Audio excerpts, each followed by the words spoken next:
जिसने भी इस वीडियो को क्लिक किया है उसका शुक्रिया। अब मैं बताऊंगा अपने बारे में, मैं हूँ कौन और कहाँ से बिलोंग करता हूँ। और आप मुझे पहचानते हो मेरे बेटे की तरह, मगर अब आप लोग पहचानोगे मेरे नाम से, क्योंकि इस वीडियो में मैं नया नया ब्लॉग लाऊंगा और नए नए तरीकों से आपको मैं अपना जीवन दिखाऊंगा। मगर आपको मुझसे एक वादा करना पड़ेगा कि इस सफर में आप और मैं दोनों संग और एक नई ऊर्जा के साथ करते हैं इस वीडियो की शुरुआत। नमस्कार, मेरा नाम संतोष गुप्ता है। मैं पिछले 8 साल से ऑटो चला रहा हूँ। इससे पहले मैं भिवंडी गारमेंट में काम करता था, स्कार टेक्सटाइल में। ऐसे जो आप कपड़ा पहनते हैं ना, उसको गारमेंट टेक्सटाइल कहते हैं, जो नए नए अंदाज में चलता है। हाँ, ये है कि वहाँ पे भी हमें संतुष्टि नहीं मिली। मेरे पास्ट में इतनी जाने की जरूरत नहीं है, क्योंकि उसमें कुछ खास नहीं है। कुछ नया करने का विचार, जो कहते हैं ना भविष्य की ओर, कुछ आपसे जुड़ेगा, कुछ हमसे जुड़ेगा, कुछ हम अपनी कहेंगे और कुछ हम आपकी भी सुनेंगे। जब मेरे बेटे ने YouTube करियर चालू किया तो उसको भी मैंने बहुत मारा, क्योंकि ये मैं नहीं चाहता था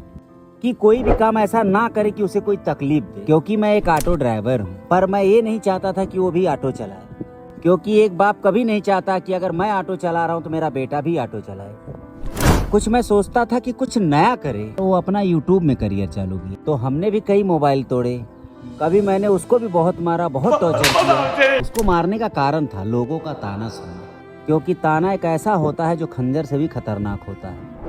क्योंकि मैं नहीं चाहता था कि मेरे लड़के का भविष्य अंधकार में जाए, क्योंकि हमें YouTube के बारे में मालूम नहीं था। तो अपना भी संघर्ष करते हैं ना, जो आदमी को ऊपर आता है ना, उसका जो तन मन धन था वो पूरा YouTube पे लगा था। मैं मेरे काम में बिजी। तो कुछ दिन ऐसा बीतने के बाद तो कुछ लोगों से मुझे सुनने को मिला, तो मुझे भी बड़ा एहसास हुआ। मुझे खुशी उस वक्त हुई जब हमारे पैसेंजर ने बोला, अरे अंकल, यूपी वाला आर्यन आपका बेटा है क्या? तो समझ लीजिए कि उस दिन हमको थोड़ा खुशी हुई। तो कुछ तो लगता है कि अच्छा काम किया हमारा लड़का ने। बेटे का कमाया हुआ 1 रुपया बाप को 1 लाख के बराबर लगता है। जब वो पहली बार सिल्वर बटन लेके आया तो हमको भी बहुत खुशी हुई कि हर बाप चाहता है कि बेटा कुछ तरक्की करे। और इसी यूट्यूब की कमाई से हमें भी मोटा एक गोल्ड चैन भी दिया।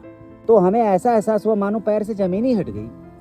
हमने हकीकत अपने बेटे से बोला, बेटा ये नकली है क्या?